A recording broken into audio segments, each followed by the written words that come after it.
I am also calling upon my good friend, COTU, Secretary General of COTU. He should also be proactive in protecting his workers, Mr. Speaker. Before this matter came to the House for us senators to go through and make our recommendations, what has COTU done? Nothing, Mr. Speaker. Today, lawyers all over the country, including myself, you can see evidence.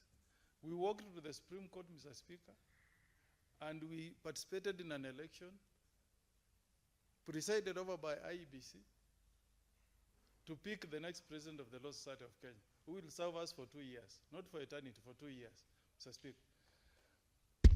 I've made a proposal, Mr. Speaker, that we should also amend the law that governs elections for COTU, Mr. Speaker, so that the workers of this country can also have the freedom to choose their leaders, including the Secretary General, through a secret ballot in an election, Mr. Speaker. I have no problem with my good friend, as Secretary General Atwoli, but let us be progressive. When some of us were elected as President of Law Society, we used to vote through the ballot. Senator Mungatana will tell you here. We used to post the ballot to the members vote, then they send it back. Some used to go to offices and collect. But now we are doing it in a very credible manner. We have polling stations. When I went to the Supreme Court, my polling station was polling station number 1. So that the workers can also elect people who can bring new ideas to the trade unions. So that this kind of suffering that we are seeing doesn't happen, you know. When I was in secondary school, Atwoli was in the trade union. I went to university, Atwoli was in the trade union. I became the chair of Law Society of Kenya. I dealt with Atwoli. When I was serving in anti-corruption in 2007 to 2011, Atwoli was serving with me. Today, I'm serving my second term as a senator. Atwoli is still the Secretary General of COTU. We have had so many presidents of Law Society since the time I exited in 2007. Let us also give workers a chance to elect other people who can take care of the interests of workers. Did you see the salaries these people are earning, Mr. Speaker? We created the Salaries Remuneration Commission so that we can harmonize salaries of Kenyans. Today, and I have no problem, I'm saying congratulations to our MCAs.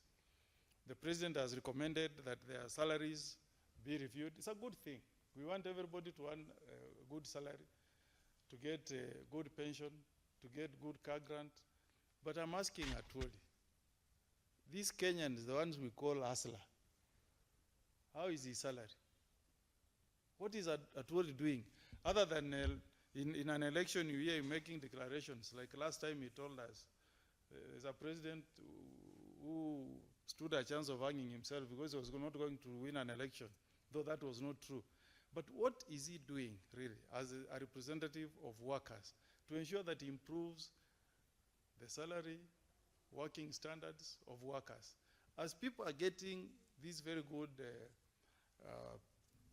pension, what are the Kenyan workers getting in return, Mr. Speaker? A time has come, Mr. Speaker, for us as a House, Chairman Murgor, you are my chairman. That bill is before your committee. Let us fast track that bill. Let us stop this thing of people being locked in Tomboya and then they endorse and say, so and so will be our Secretary General. Let us emulate what the lawyers have done today. We allow the workers of Kenya to also elect their Secretary General in a process that is as credible as what we have done today in the Law Society of Kenya. That is the spirit of the Constitution. Cast your vote, secret ballot. It is presided over by IEBC, so that whoever wins has a full mandate of people from that sector. If it's the workers, if it's the lawyers, that is the way to go. These are cake thing of saying people gather in Kisumu and then they just make a declaration that we have again returned our chair, our Secretary General for another term is not right. Finally,